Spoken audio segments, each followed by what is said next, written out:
దేవునికి స్తోత్రం. ప్రభునామంలో అందరికీ శుభములు.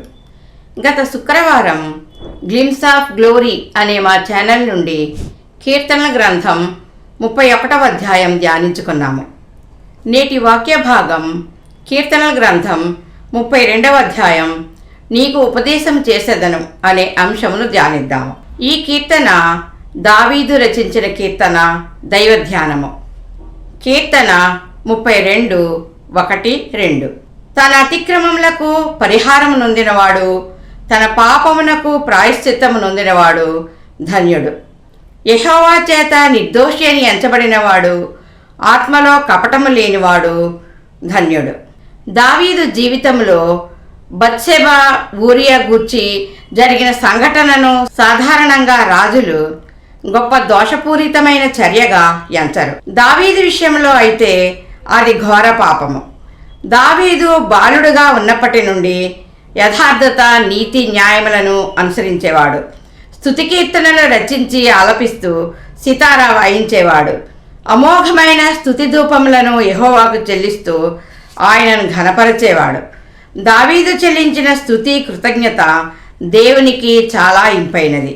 దేవుడు దావీదును అంగీకరించి ఏర్పరచుకొని అభిషేకించాడు, రాజుగా నియమించాడు. అతని క్రియలలో బత్షెబను భార్యగా చేసుకొని ఊరియాను హత్య చేయించిన ఘటన దేవునికి హేయమైనదిగా కనబడి నాతాను ప్రవక్తను దావీదు వద్దకు పంపించాడు.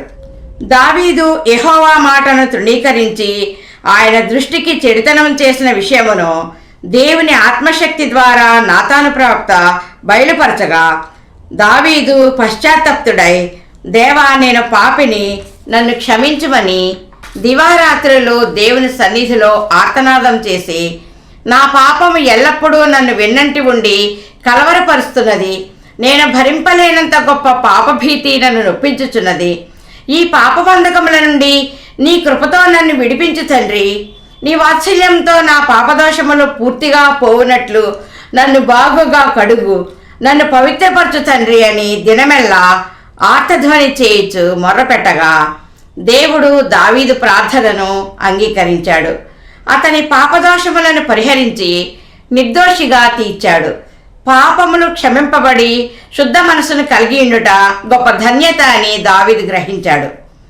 కీర్తన 32:3-4. నేను మౌనినై ఉండగా దినమంతయు నేను చేసిన నా ఆర్తధ్వని వలన నా ఎముకలు క్షీణించినవి. దివారాత్రులు నీ చెయ్యి నా మీద బరువుగా నుండెను. నా సారము వేసవి కాలమున ఎండినట్టాయెను. సెలా. నా పాపదోషములకు ప్రాయశ్చిత్తముగా దేవుని క్షమాపణ పొందు వరకు నిద్రాహారములు మాని నా ఎముకలు క్షీణించినంతగా నన్ను నేను శిక్ష విధించుకున్నాను. నా శరీరములోని సారమంతయు ఎండిపోయినది. మౌనముగా దినమంతయు నీకు మొర్రపెట్టుకున్నాను. ఆ సమయములో దేవుని కృపగల హస్తము నాకు తోడుగా ఉండి నా చేతి మీద మోపబడి బరువుగా ఉన్నది. ఆయన దక్షిణ హస్తము భీకరమైన వాటిని జరిగించుటకు నాకు నేర్పను. కీర్తన 32:5-6. నా దోషమును కప్పుకొనక నీ ఎదుట నా పాపము ఒప్పుకొంటిని. యెహోవా సన్నిధిని నా అతిక్రమమును ఒప్పుకొందుననుకొంటిని. నీవు నా పాపదోషమును పరిహరించి ఉన్నావు. సెలా. కావున నీ దర్శనకాలమందు భక్తిగల వారందరూ నిన్ను ప్రార్థన చేయుదురు. విస్తార జలప్రవాహములు పొరలి వచ్చినను నిశ్చయముగా అవి వారి మీదికి రావు. దావీదు పట్టు విడవకుండా రాత్రింబవళ్ళు చేసిన ప్రార్థనకు దేవుని నుండి జవాబు పొందుకున్నాడు. రోమా 10:13. ప్రభువు నామమును బట్టి ప్రార్థన చేయవాడెవడో వాడు రక్షింపబడును. రొమ్ములో నా పాపమును కప్పుకుంటే పరమందు దేవుని దృష్టికి నేను వేషధారినవుతాను గనుక నా పాపమును కప్పుకొనకుండా దేవుని ఎదుట ఒప్పుకొన్నాను. నా పాపదోషములన్నీ పరిహరించబడ్డాయి. సామెతలు 28:13. అతిక్రమములను దాచిపెట్టువాడు వర్ధిల్లడు, వాటిని ఒప్పుకొని విడిచిపెట్టువాడు కనికరం పొందును. దేవుని యందు భయభక్తులు గలవారు శుద్ధ హృదయులుగా ఉండి వాక్యములోను ప్రార్థనలోను బలము కలిగి ఉంటారు. వారు దేవుని ముఖదర్శనం చేసే ధన్యతను కలిగి ఉంటారు. దేవుడు తన మహిమ కొరకు ఏర్పరచుకున్న భక్తుల నోట, ప్రవక్తల నోట దేవుని ఆత్మ ద్వారా పలుకబడు దేవోక్తులను ఉంచుతాడు. వాటి కాలమందు అవి నెరవేర్చబడతాయి. దావీదు యేసుక్రీస్తుని గూర్చిన దేవోక్తులను పొందుకున్నాడు. విస్తార జలప్రవాహములు పొరలి వచ్చినట్లు శ్రమలు శోధనలు వెంబడించిన అవి నా మీదికి రావు, హాని చేయవు అని ఆయన బిడ్డలు దేవునిపై స్థిరమైన విశ్వాసం కలిగి ఉంటారు. కీర్తన 32:7-8. నా దాగుచోటు నీవే, శ్రమలో నుండి నీవు నన్ను రక్షించదవు. విమోచన గానములతో నీవు నన్ను ఆవరించదవు.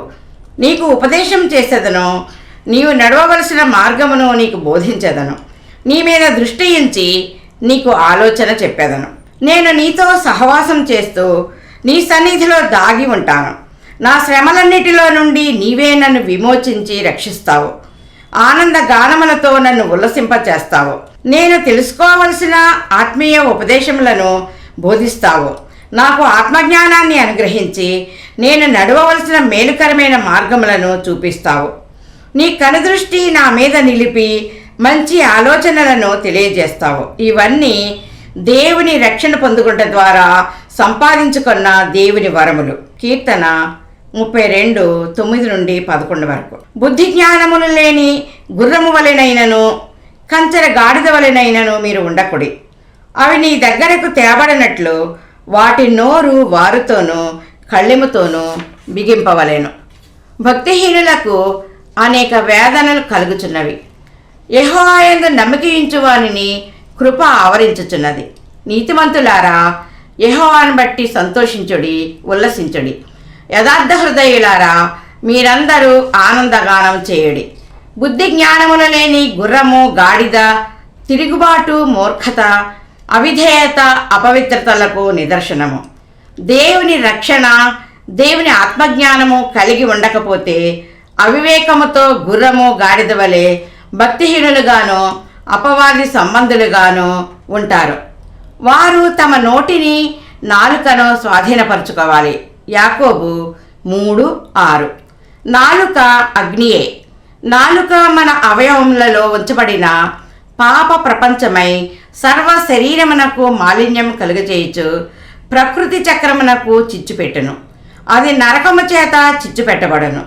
గుర్రములు మనకు లోబడుటకై నోటికి కళ్ళెము పెట్టి వాటి శరీరం అంతయు త్రిప్పుదుము. అట్లే నోటిని స్వాధీనములో ఉంచుకోవాలి. ప్రసంగి 5:6. నీ దేహమును శిక్షకు లోపర్చినంత పని నీ నోటి వలన జరగనీయకూడదు. నోటి మాటను నాలుకను స్వాధీనపరచుకున్న వారికి అనేక వేదనలు ఆపదలు సంభవిస్తాయని, వారి వలె ఉండవద్దని దేవుని వాక్యము సెలవిస్తుంది. యెహోవా యందు నమ్మకయించి నీతి న్యాయములను అనుసరిస్తే వారు దేవుని కృపతో ఆవరింపబడి దేవునిలో వర్ధిల్లుతారు. నీతిమంతులు దేవుడు వారి జీవితంలో చేసిన మహిమ కార్యాలను బట్టి దేవుని స్తుతించి ఘనపరుస్తారు, సంతోషభరితులుగా ఉల్లసిస్తారు. యథార్థ హృదయముతో దేవుని సన్నిధిలో ఆనందగానములు ఆలపిస్తూ ఉత్సాహ సునాదముతో దేవుని స్తుతిస్తూ ఆనందభరితులవుతారు. ప్రార్థన చేసుకుందాం. మహాపరిశుద్ధుడైన మా క్రీస్తు యేసు ప్రభువా, నీ నామమునకే లెక్కలేనన్ని స్తుతులు స్తోత్రములు తండ్రి. అనేక మంది లోకములో మునిగియండి పాపములతో ఉన్నారు దేవా. కృంగిన స్థితిలో నశించిపోతున్న వారికి శిక్షను తప్పించి రక్షించుటకు సిలువలో బలి అయిన దేవా, నీకే వందనములు ప్రభువా. ఇంకనూ నిన్ను అంగీకరించిన వారితో మీరే మాట్లాడండి. మీ శిలువ ప్రేమను వారిపై చూపండి.